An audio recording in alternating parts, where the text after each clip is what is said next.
This is Barry Zalma speaking for Claim School Incorporated's blog, Zalma on Insurance. Today we're going to explain why the California Supreme Court has concluded as early as the 1980s that an insurer by statute must report suspected fraud, and when an insurer does so, and reports fraud to the state without malice, it is immune from suits claiming defamation or other relevant torts, and there's no cause of action available for libel or slander just because they complied with the law and reported suspicion to the Department of Insurance. Justice Broussard, writing for the California Supreme Court, dealt with a case where the plaintiff obtained a judgment for $15,271 in general damages, $250,000 for emotional distress, $1.25 million for punitive damages, and an action for misconduct of an insurer in dealing with a claim for stolen property. The principal issue raised is whether the insurer's report to the Bureau of Fraudulent Claims was privileged so as to preclude recovery for insurance and injuries sustained as a result of a criminal proceeding. In Clydelho, Frommoethelydo versus Fire Insurance Exchange et al., the Supreme Court of California in Bank on July 24, 1986, resolved the dispute in favor of the insurer and the law. The Supreme Court concluded that the report was privileged, and that while it affirmed the judgment to the extent of the value of the stolen property, $8,871 less a $100 deductible, the judgment should be reversed and was reversed as to any additional damages. In August of 1978, plaintiff's home was burglarized and he submitted a claim for $17,185.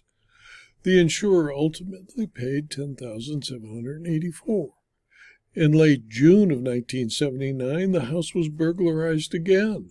Plaintiff claimed a loss of $8,871, including $3,000 for a stereo and video equipment he claimed was bought from Matthews TV and Stereo. Plaintiff attached a pink copy of a bill of sale to his sworn proof of loss. The copy was one page of a 5-page form.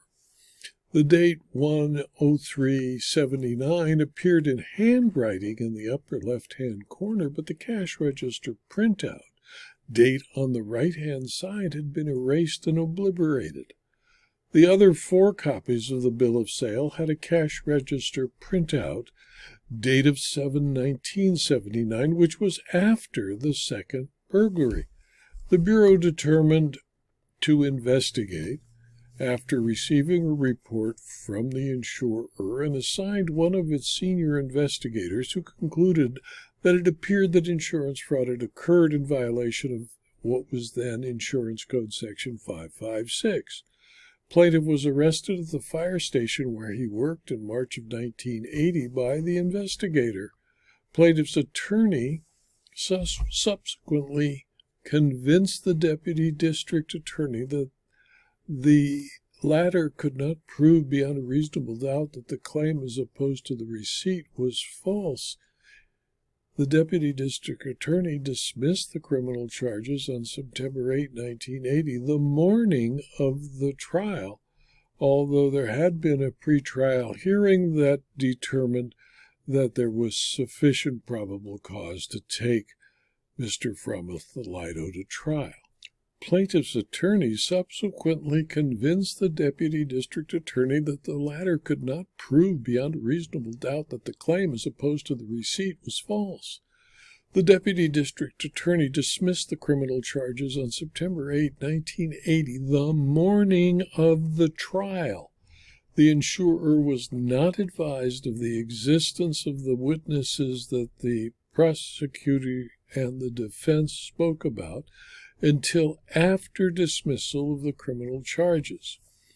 The jury in the civil action found that plaintiff on the causes of action for breach of the duty of good faith and fair dealing, breach of fiduciary duty, and violation of Section 790.03.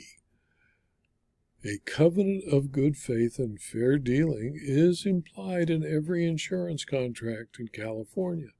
Insurance Code Section 12992 provides that an insurer, quote, which believes that a fraudulent claim is being made shall, within 60 days after determination by the insurer that the claim appears to be a fraudulent claim, send to the Bureau of Fraudulent Claims on a form prescribed by the department the information requested by the form.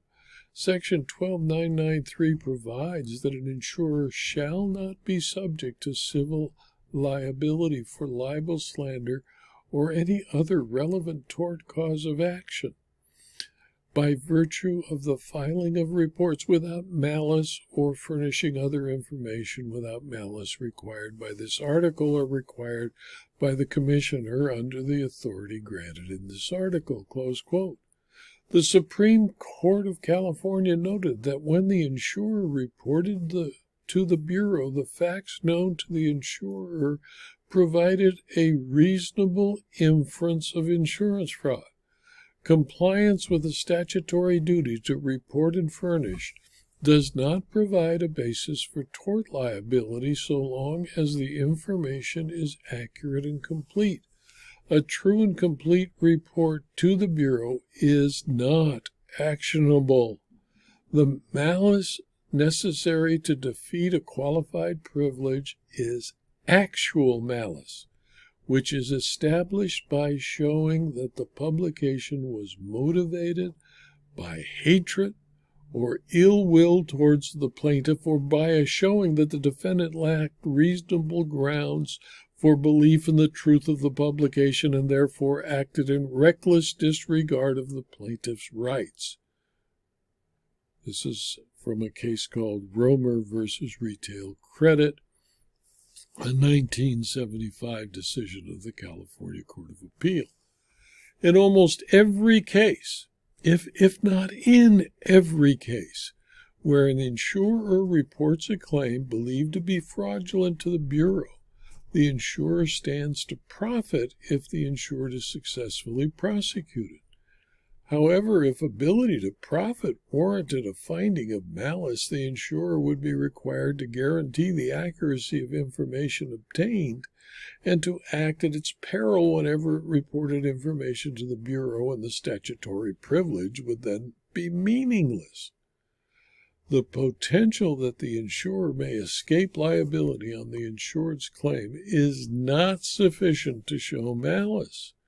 Rather, the requirement of malice in the statute must be viewed as legislative determination that the insurer's pecuniary interest without more does not make the report actionable.